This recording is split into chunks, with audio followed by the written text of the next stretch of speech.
and will be made available for you after, if for any reason you need to drop off the call.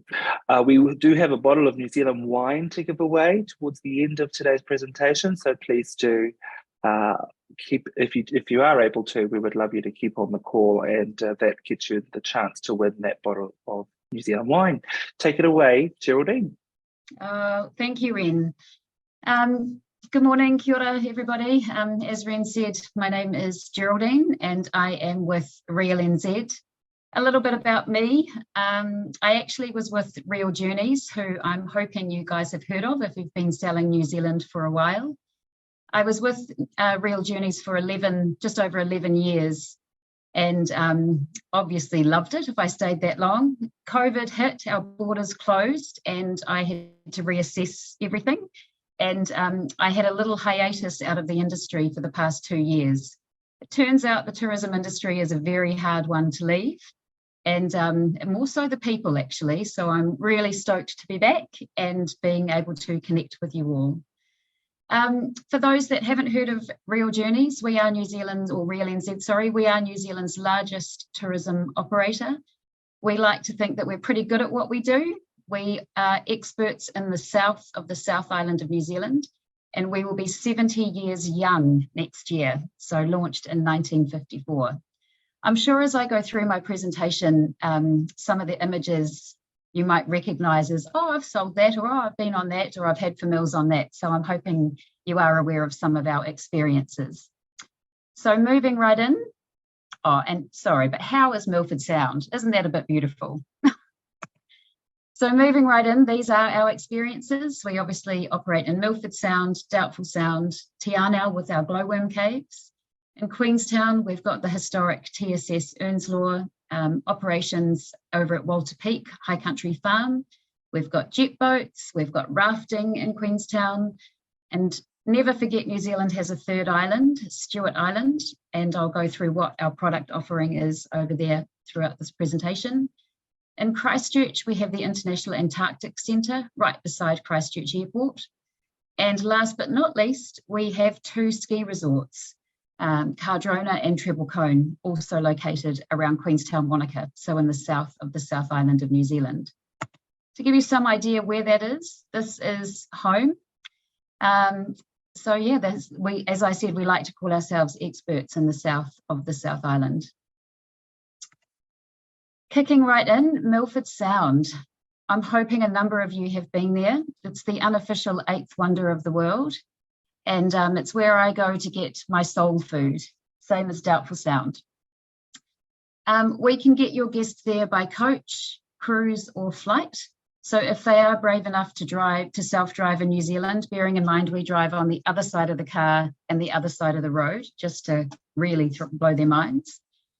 It's quite safe to get the coach, I think, and that way they can relax and enjoy that beautiful alpine road between Te Anau and Milford. So we've got daily departures from Queenstown and Te Anau, daily flight departures from Queenstown only. Our coaches are glass roof, tiered seating. We stop along the way so they don't miss out on any of those beautiful photo stops along the way. Just for those that haven't been, Queenstown to Milford, we can't, I'll go back to the map actually, we can't go from Queenstown directly to Milford Sound across that fjord because basically our version of the Canadian Rockies are in the way. So we have to go via Te Anau. You'll see on that map a lakeside town called Te Anau, right in that bottom corner. And then from there we go up to Milford Sound. So it is quite the trek, about 4.5 hours from Queenstown. So a big day if they're wanting to do it in a day. Another fantastic option if they are wanting to do it in a day but not spend 9 hours on a coach is get them to fly back from Milford to Queenstown. So they coach in and get all of that beautiful scenery. They do the fantastic cruise, but then they fly home. So they see Milford and the Southern Alps from the sky. And then obviously getting them back to Queenstown a little bit earlier to enjoy the afternoon and evening festivities. So we offer a number of day cruises, all are 2 hours in duration, but we have a variety of vessels or boats in Milford Sound and a variety of lunch options, barista coffee on all of our boats. We're very specific as to FIT groups, wholesale, East and Western. So please know that when you book via your wholesaler or your inbounder, we train them frequently so that they know which boat and which departure, which lunch option should best suit your guest. So day cruises, why would you do a day cruise when you can have the fjord to yourself at night with our overnight cruise? So you get the full length of the fjord, plenty of time. There's options of activities on board that night. So you can go kayaking or out in a tendercraft, or for the brave, you can swim as well. Everything's included. So your cruise, your accommodation, afternoon tea when you step on board, dinner that night, and a 3-course and a breakfast the next morning. That is the Milford Mariner in that image. She has 28 private cabins with ensuite bathrooms. So a really awesome way to break up. I call it the holiday within the holiday, actually, when you do one of our overnight cruises. Moving further down the coast of Fiordland, we get to Doubtful Sound, probably my most happy place. No cell phone reception, no internet in Doubtful Sound. It is really the place where you go to reconnect with nature. The vessel in that image that you can see is the Fiordland Navigator. She does some of our day cruises and our overnight cruise there as well. So the two offerings we have in there is a day cruise, and that's 7.5 hours return from Manapori. For those that haven't heard of Doubtful, it's 3 times longer than Milford Sound, and because of all the arms and the waterways that go off it, it's actually 10 times bigger. I've been to Doubtful a number of times, and often when I'm standing out on the patios of the boat, I will go inside, make myself a cup of tea, and come back out, and I'm like, oh my gosh, where am I? It's so vast. So it's fantastic for the traveller that really just wants that wilderness in the middle of nowhere experience. The anticipation of getting to Doubtful is also half of the excitement of this trip. So it starts in Manapori, and we take you by boat across Lake Manapori, then we coach you over the pass, which then gets you into Doubtful Sound. This presentation will be available with Ren after this, so you can refer back to the map to see what I'm talking about there. So our day cruise offering and our overnight cruise. To be honest, this is the creme de la creme of our product, very popular. So if you are wanting to include this in your customer's itinerary, I suggest you either check our website, reach out to me or our reservations team to check availability before you highly sell this. There's only 18 private cabins with en-suites. Otherwise, there is a quad share option down below with shared facility bathrooms. So it's a full 24-hour experience, leaving Manapori midday day 1, returning to Manapori midday day 2. And again, everything's included.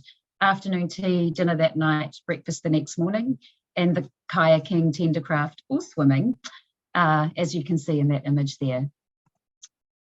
Staying in Fiordland, Te Anau, the lakeside town, is pretty much the gateway to Fiordland National Park. And there we have a really cool attraction called the Te Anau Glowworm Caves. The great thing about this is it departs right from the lakefront in the centre of town. So your guests will just need to leave their accommodation, walk a very short distance to our visitor centre on the lakefront. And from there, they're transported by boat across Lake Te Anau. So they get this beautiful cruise of Lake Te Anau with the Southern Alps flanking their view. Once on the other side, it's a short nature walk through native New Zealand forest before entering the cave system. It's a very young cave, 12,000 years young. So for those of you that are selling Waitomo caves in the North Island, they're millennia old, so massive. And those that have been through will probably remember big cathedrals, beautiful, fantastic caves in the North Island. Ours are much younger. So I think this photo actually sums it up well. Like it's quite intimate, and you have the river rushing through you underneath, literally carving out the cave in front of your eyes. So the boardwalk, you can see those guests on.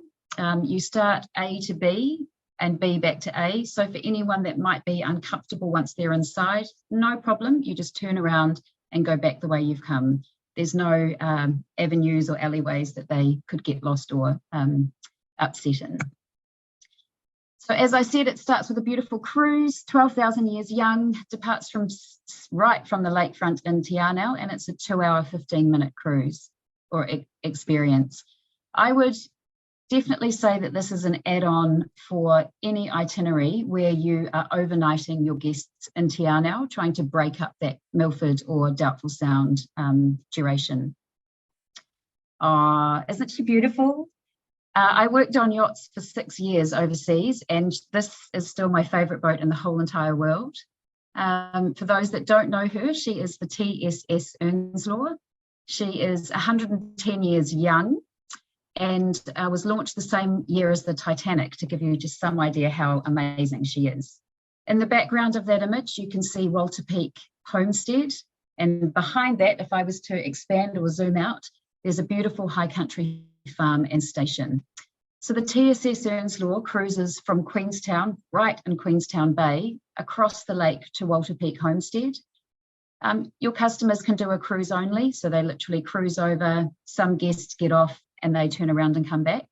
But why would you when we can feed you this delicious gourmet over at the Walter Peak Homestead? So we offer a lunch offering, and that's a midday departure, or 2 dinner departures, 5 p.m. and 7 p.m. And that obviously includes your cruise over, a beautiful gourmet barbecue dinner, and a small farm demonstration by our rural demonstrator.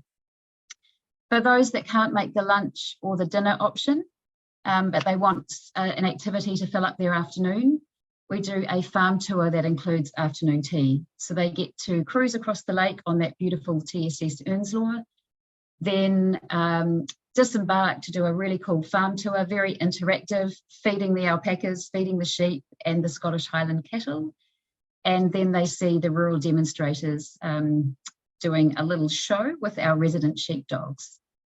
And let's not forget afternoon tea. I think the key thing about Walter Peak is we're all about the food there, so your customers' bellies will not be upset. Also in Queenstown, we offer a jet boat. I think no itinerary to Queenstown would be complete without the TSS Earnslaw and a jet boat being included. We have a 25 and a 60-minute option, and that departs right from Queenstown Bay. We reach super high speeds, 95 kilometres an hour, and this is the whole 360 spin sign. So thrills and spills and lots of splashes. There's a really cool package called Jet to Raft, and that is where the first half of your customer's experience is the jet boat, but then down the Kawarau River, they actually disembark the jet boat and get on a whitewater raft, and they raft for the last half of their activity. It's a really cool way to tick off 2 kind of must-dos of Queenstown, being the jet boat and the whitewater rafting.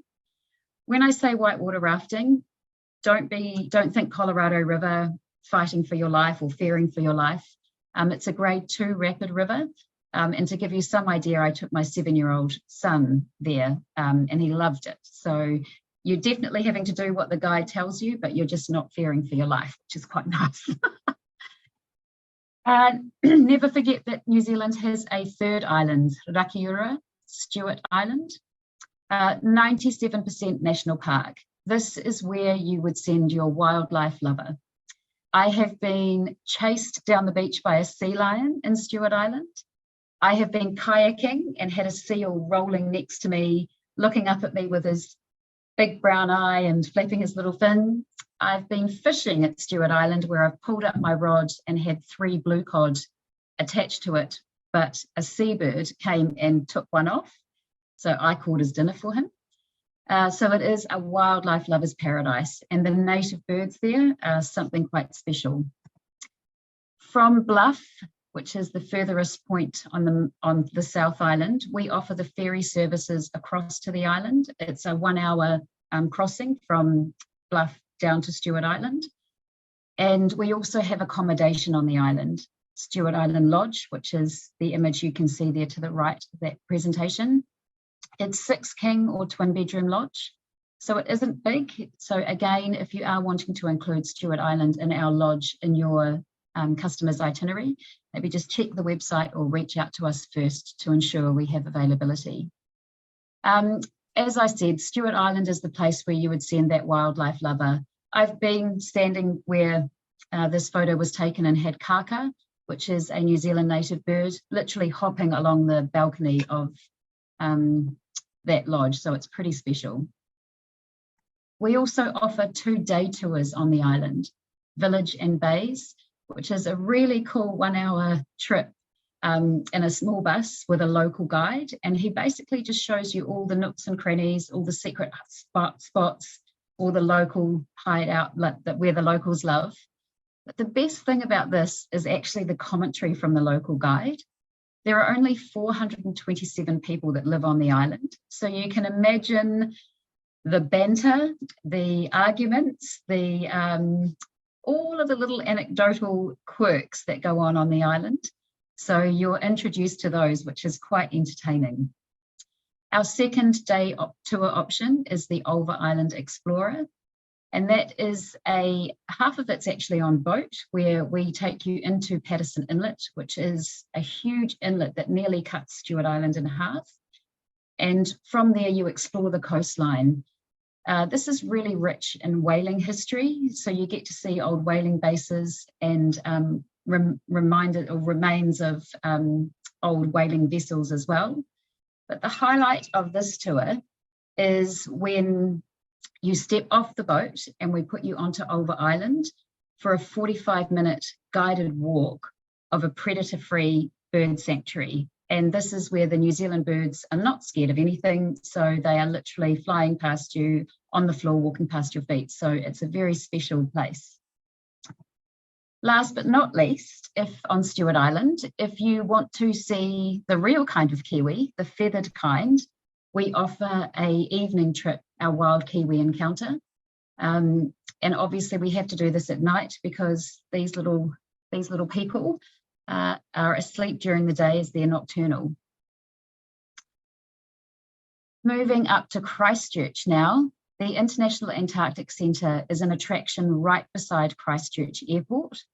It's a fantastic add-on to those that might be arriving in the morning but cannot check into their hotel to the afternoon, or vice versa. They've checked out of their hotel, but their flight might not be for a few hours. No problem. They can either leave their luggage at the airport or bring it to us and we'll happily store it and wander through our attraction. It's literally 600 meters. I don't know what that is in yards, sorry, but about a 4-minute walk from the airport to the International Antarctic Centre.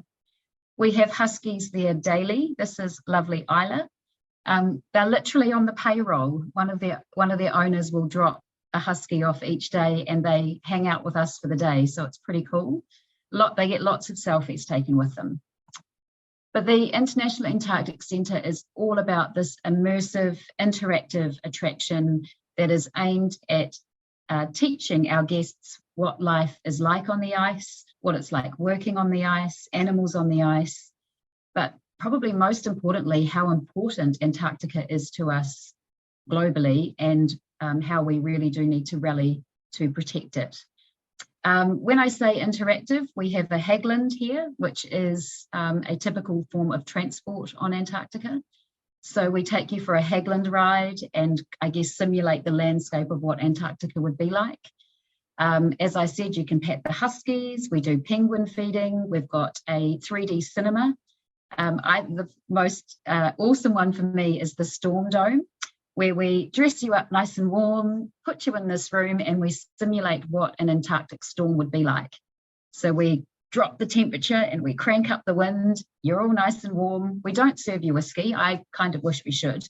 And then you basically see how long you can handle being in an Antarctic storm. We don't lock the doors, so your guests can leave whenever they have had enough. Last but not least, on our portfolio, we also have 2 ski resorts, Cardrona and Treble Cone. Obviously, our winter is July, August, September. We start skiing from the middle of June through to the middle of October. I'm going to move on to Treble Cone photo because I think this is a really good photo that sums up a New Zealand winter. We're not like your California mountains where that white snow would be all the way down to the valley floor. So a lot of the experiences that Ren sells, or you can include in your guest's itinerary, will operate year round, because very much that's a typical winter shot. Snow-capped mountains, but green valley floors. So experiences do run year round. Cardrona, sorry, flipping back there. In the summer months, we turn this into an adventure lover's paradise. So when the snow melts, we groom our mountain bike trails, our hiking trails, and our karting trails. And karting, just think of the Skyline luge, but on dirt, and really fun. But we also have that gondola, so even sightseeing guests can go right up to the top of the mountain and literally be standing on the top of the Southern Alps looking out at some beautiful mountain peaks. So Cardrona for summer and winter activity. Treble Cone is just winter only. As I said, most of our experiences run year round. During the winter, we do scale back the departure numbers. But the only thing to remember is pretty much every May, the TSS Earnslaw, that beautiful historic steamship, we take her out of service every year for about 4 weeks to give her some TLC and love. Because let's be honest, ladies, if we get to 110, I'm wanting a month off every year for some TLC and love. So just be aware of that. If you are sending clients to New Zealand in the month of May, they may not be able to experience that TSS Earnslaw. But that is me, team. Thank you so much for your time. I see we've got a few chats and questions. My contact details are there. We do work with all major inbounders, wholesalers. So as I said, we're in touch with them frequently, so they do have access to all of our most up-to-date product information and rates. Speaking of product information, I do have a trade manual that we produce annually. I am in the process of proofing the one for the 23-24 season. So once this is done, I will have this available to Ren, so he can distribute that through to all of his clients as well. And it's a really cool manual. I'll just flip to the TSS because she is my favorite. Basically with obviously images, product description, but in here is the duration, the seasonality, and the departure times. So it's a really good guide for you to have on hand. But that's really me. Is there any questions? Wow, fantastic, Geraldine. Honestly, that's just such a comprehensive overview of the best things to do in the south of the South. And as you say, the interesting part about it, even though there's so much mountain sort of territory involved, that these are most of these are year-round activities. That even though we have snow, it's still pretty mild and pretty temperate by global standards, and you can still get out there and adventuring and all of that kind of stuff as well. And I've been monitoring the chat, and we've got, you're a bit famous. We've had some people asking if they've seen you on the road this week and for your contact details. So that's obviously the slide that we've got up there now. We've actually had quite a bit of feedback, people just reminiscing about their own trips. Sarah Johnson, who is obviously a very keen seller of New Zealand, says, I love Stewart Island. I remember going there as a kid. Oh, at the Antarctic Centre. This looks expanded and very different from when I was there as a kid. So there's been some major work happening at the Antarctic Centre. Stewart Island, sorry, not as much as we would have liked. Unfortunately, we all know the pandemic kind of put a hold on a number of things, and there was a plan to spend a bit of money on the Antarctic Centre, but obviously with COVID hitting, that's been put on hold. But there is, it's been up since we've owned it. When did we buy it? Maybe 2016. There's been significant investment for an attraction of that size at the Antarctic Centre, and the addition of the Huskies. Amazing. Sarah's just saying she was there in 95. So yeah, quite a while ago now, Sarah. You're still looking young. I'm just going through the chats. Hey, there's one question that's quite interesting. that you might have an opinion on. It's about environmental concerns. Have environmental concerns limited cruising in New Zealand? And what's your thoughts on this? I think this is a general cruise question, not just an expedition cruise question. Really interesting question. So Real NZ, basically, we kind of flipped probably for the past maybe 5 or 6 years under the chief executive leadership of Richard Lauder, then Stephen England Hall. We've really flipped how we operate. So, for example, Richard Lauder, maybe 6 years ago, put in place that if you were to buy a company car or needed a company car, you had to give him, excuse my language, but this is what he said, a bloody good reason for it to be petrol or diesel and not hybrid or EV. And I think the only ones that have got through are those that are needing to get up and down the mountain, and there's no charging stations up the mountain yet. So we are, I guess, a conservation company enabled by tourism. I was thinking actually of including some of our conservation efforts in this presentation, but they are actually included in that trade manual that I'll send through. I think, hand on heart, that is one of the reasons that I stayed so long the first time and came back, is that there is this huge, humble dedication to conservation and basically making sure that the land that we use and appreciate today is available for many generations to come, as it is, as we see it today. In terms of cruising, I'm not sure if that question related to the TSS Earns law, because she obviously is a coal burning steamship, but there is a massive project underway at the moment to make her hydrogen. So watch this space, and hopefully we'll have some news at Trends about that as well. But yeah, there is a huge project going on to get her hydrogen at the moment.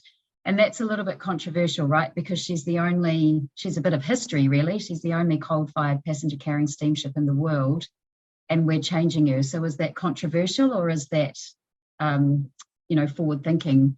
Who knows? But I guess we see it as our part as her owners and manaakitanga, like caring for our people. We feel it is the right thing to do. Absolutely. And look, change happens gradually and slowly, and we also have to recognize, how far we've come in all of that time as well. I think the question was more around sort of the some of the cruise ships being turned away at port and that kind of stuff. Oh, I'm not actually aware of that. Sorry. But I think the main thing to remember here is that Real NZ is an expedition cruise company in the fjord, in the sounds, and that we adhere to all of the biosecurity measures of the New Zealand authorities. 100%, yeah. And again, though, really important to focus on all of that conservation effort that, as you put it, a powered by conservation. Conservation? Enabled by, so a tourism company enabled, a conservation company enabled by tourism.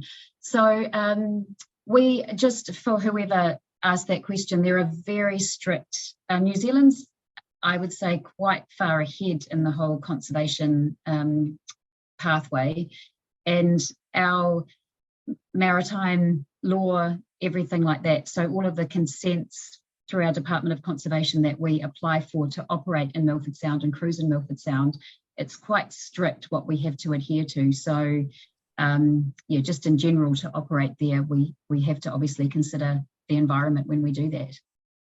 Perfect. No, that's amazing, and some good feedback coming through here. I think everyone's on the same page, making sure we maintain all of this nature and natural heritage for generations to come. Yeah. Geraldine, I'm going to put you on the spot here, and have you got a quiz question we can ask the audience, and we'll pick the winner of that bottle of New Zealand wine? Oh, yes.